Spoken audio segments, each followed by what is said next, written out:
एक बात हमेशा याद रखिएगा कि कभी भी किसी से ये मत पूछना कि मुझे क्या करना चाहिए। ये बेवकूफ़ लोगों की निशानी है। Never give power to anyone. ऐसा करने से आप बुरी तरह से फंस जाते हैं, क्योंकि अगर आपने उससे पूछ लिया कि मुझे क्या करना है या मुझे क्या करना चाहिए और आपने उसके बताने के बाद भी अपने मन का कर लेते हैं, तो अगले वाले का ईगो हर्ट हो जाता है। वो कहेगा, यार जब तुम्हें अपने मन की ही करनी थी तो मेरे से पूछा ही क्यों? क्या मैं बेवकूफ़ लग रहा था? वो बुरा मान सकता है। आपको डिसीजन लेते समय ये ध्यान रखना है कि अगर आप किसी से डिस्कशन कर रहे हैं तो इसमें कोई बुराई भी नहीं है, लेकिन याद रखना है कि आप जिस व्यक्ति से अपने किसी भी डिसीजन के बारे में डिस्कशन कर रहे हैं उसे क्या उस विषय के बारे में या उस फील्ड के बारे में या उसकी तकनीकी के बारे में अच्छी जानकारी है भी या नहीं, या फिर वो पहले से उस विषय पे कोई काम कर चुका हो। अगर ऐसा व्यक्ति मिल भी जाता है तब भी ये ज़रूरी नहीं कि आप उसकी हर बात को ही मान लें। जैसे कि अगर मैं बात करूँ, किसी व्यक्ति ने पहले एक्टिंग की फील्ड में काम किया हो और वो असफल हो गया हो तो आपको भी न जाने की सलाह देगा। लेकिन हो सकता है कि उसकी एक्टिंग ख़राब हो लेकिन आपकी एक्टिंग उससे बहुत अच्छी हो। इसी तरह से अगर किसी ने कोई बिजनेस शुरू किया और उसे नुकसान हो गया तो उसके पास जानकारी और अनुभव तो है, परंतु शायद आपके पास उससे बहुत ज़्यादा काबिलियत हो और आप अच्छे से अपने व्यवसाय में सफल हो सकते हैं।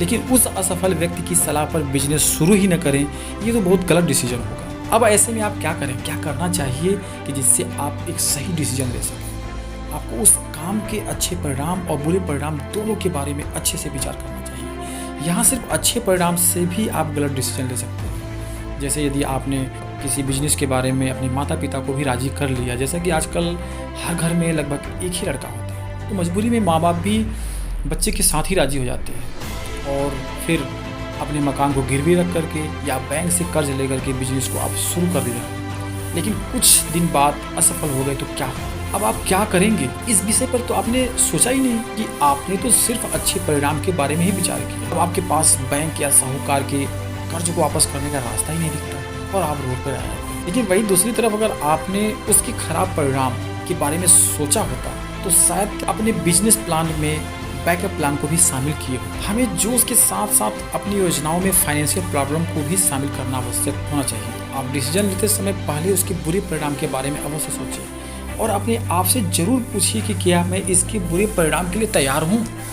यदि हाँ तो तुरंत डिसीजन ले लें, लेकिन यदि आप सिर्फ अच्छे परिणाम के पहलू के साथ डिसीजन लेते हैं तो शायद आप फंस सकते हैं। आप हमेशा रिस्क कैलकुलेशन जरूर करें, यही तो होता है रिस्क मैनेजमेंट। अगर रिस्क कैलकुलेशन नहीं करते हैं तो फिर आप धक्के खाने के लिए भी तैयार रहिए। आपको कभी भी कोई डिसीजन लेस इन्फॉर्मेशन में नहीं लेना चाहिए। आपको हमेशा डिटेल इन्फॉर्मेशन इकट्ठी करनी है। अच्छे परिणाम के साथ साथ बुरे परिणामों के ऊपर भी विचार करके ही डिसीजन लेना चाहिए। जीवन में सफल होना चाहते हैं तो अपने डिसीजन खुद लें। अगर मैं अपनी बात करूं कि मैं कैसे डिसीजन लेता हूं, तो मैं पहले उस विषय के बारे में डिटेल इन्फॉर्मेशन कलेक्ट करता हूं, उसके बाद उसके अच्छे परिणाम के बारे में सोचता हूँ और फिर बुरे परिणाम के बारे में। अगर बुरे परिणाम को मेरे लिए स्वीकारने लायक है, उसे मैं झेल सकता हूँ, तो मैं तुरंत डिसीजन ले लेता हूँ। लेकिन अगर बुरे परिणाम में ज़्यादा रिस्क फैक्टर है या ये मेरा डिसीजन मुझे परेशानी में डाल सकता है, बुरे परिणाम मेरे लिए एक्सेप्टेबल नहीं हो रहा है, तो वहीं पर डिसीजन कट करें। हमारा डिसीजन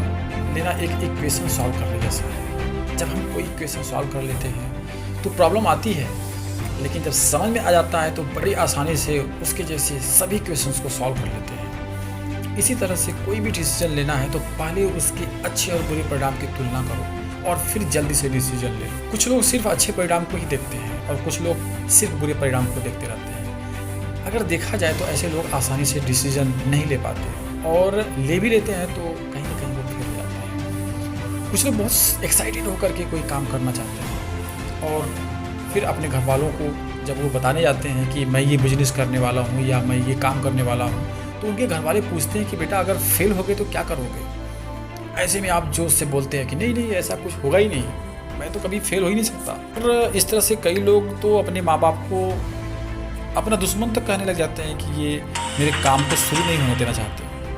मगर आपके घर वाले आपके दुश्मन नहीं बल्कि आपको सचेत कर रहे होते हैं कि बुरे परिणाम यानी रिस्क कैलकुलेशन भी करना जरूरी है।